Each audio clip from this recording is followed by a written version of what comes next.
Hello, നമസ്കാരം. ഒത്തിരിയധികം ആളുകൾ മെസ്സേജ് അയച്ച് ചോദിക്കുന്ന ഒരു കാര്യമാണ്. പ്രത്യേകിച്ച് ഓസ്ട്രേലിയയിലേക്ക് ഈ അടുത്ത് റീസെൻ്റായി വന്നവരും വരാൻ താല്പര്യമുള്ളവരൊക്കെ പോരുന്നതിന് മുമ്പ് മെസ്സേജ് അയച്ച് ചോദിക്കുന്ന ഒരു കാര്യമാണ്. ഓസ്ട്രേലിയയിൽ വന്നാൽ പ്രത്യേകിച്ച് യൂബർ ഈറ്റ്സ് ഒക്കെ ഓടാൻ വേണ്ടി ഏത് വണ്ടികളാണ് നല്ലത്, ഓടുന്നത് ലാഭകരമാണോ എന്നുള്ള കാര്യങ്ങളൊക്കെ ഞാനപ്പോൾ അറിയാവുന്ന കുറച്ച് പേരോടൊക്കെ ചോദിച്ചതിന് ശേഷം എനിക്ക് മനസ്സിലായ ഒരു കാര്യം, യൂബർ ഓടാൻ വേണ്ടി ഇവിടെ പൊതുവായിട്ട് എല്ലാവരും ഉപയോഗിക്കുന്ന വണ്ടികൾ ടയോട്ടയുടെ കൊറോളയോ കാംറിയോ അല്ലെങ്കിൽ റാവ്4 ടയോട്ടയുടെ വണ്ടികൾ, അല്ലെങ്കിൽ മിസ്തുബിഷിയുടെ ഔട്ട്ലാൻഡർ. ഇനി കുറച്ചുകൂടെ വലിയ വണ്ടിയാണ്, ഒരു 7 സീറ്റർ അല്ലെങ്കിൽ 9 സീറ്റർ ഒക്കെയാണ് നിങ്ങൾ നോക്കുന്നതെങ്കിൽ കിയയുടെ കാർണിവൽ. ഇങ്ങനെയുള്ള വണ്ടികളാണ് പ്രധാനമായിട്ടും ഇവിടെ യൂബർ ടാക്സി ആയിട്ട് അല്ലെങ്കിൽ ബാക്കി ഏത് ടാക്സി കമ്പനിയുടെ ആണെങ്കിലും ടാക്സികളായിട്ട് ഉപയോഗിക്കപ്പെടുന്ന വണ്ടികൾ. അതുപോലെ ഇപ്പം ആ സെക്ടറിലേക്ക് ഹൈബ്രിഡ് വണ്ടികളും ആഡ് ചെയ്തിട്ടുണ്ട്. ഒത്തിരി പേര് ഹൈബ്രിഡ് വണ്ടികൾ മൈലേജ് ഉള്ളതുകൊണ്ട് ഉപയോഗിക്കുന്നുണ്ട്. പിന്നെ ഈ യൂബർ ഓടിക്കഴിഞ്ഞാൽ നിങ്ങൾക്ക് നിങ്ങളുടെ GST അടയ്ക്കുന്ന ടാക്സിൽ ഭൂരിഭാഗവും നിങ്ങൾക്ക് തിരിച്ച് പലവിധ രീതിയിൽ തിരിച്ച് മേടിക്കാൻ വേണ്ടിയൊക്കെ പറ്റും. അതിനുള്ള ഓപ്ഷൻസും കാര്യങ്ങളും എല്ലാം ഉണ്ട്. അപ്പോൾ ഈ വണ്ടികളൊക്കെയാണ് പ്രധാനമായിട്ടും യൂബർ ടാക്സി, പാസഞ്ചർ ടാക്സി ആയിട്ട് ഉപയോഗിക്കുന്നത്. യൂബർ ഈറ്റ്സിനാണെങ്കിൽ ചെറിയ ഏത് വണ്ടി വേണമെങ്കിലും നിങ്ങൾക്ക് ഉപയോഗിക്കാം.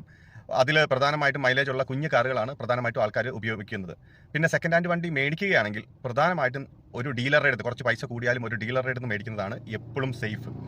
അല്ലെങ്കിൽ അതിന് ഒത്തിരിയേറെ പ്രശ്നങ്ങൾ ഉണ്ടായവരെ എനിക്കറിയാം. അല്ലാതെ ആളുകളുടെ അടുത്ത് പോയി മേടിച്ച് പറ്റിക്കപ്പെട്ട ആളുകളുണ്ട്. അപ്പോൾ ആ കാര്യം കൂടെ ഒന്ന് ശ്രദ്ധിക്കുക. ഇതാണ് എനിക്ക് പൊതുവായിട്ട് ഈ കാര്യത്തിൽ എന്നോട് ചോദിച്ച ചോദ്യത്തിന് പറയാനുള്ള ഉത്തരം.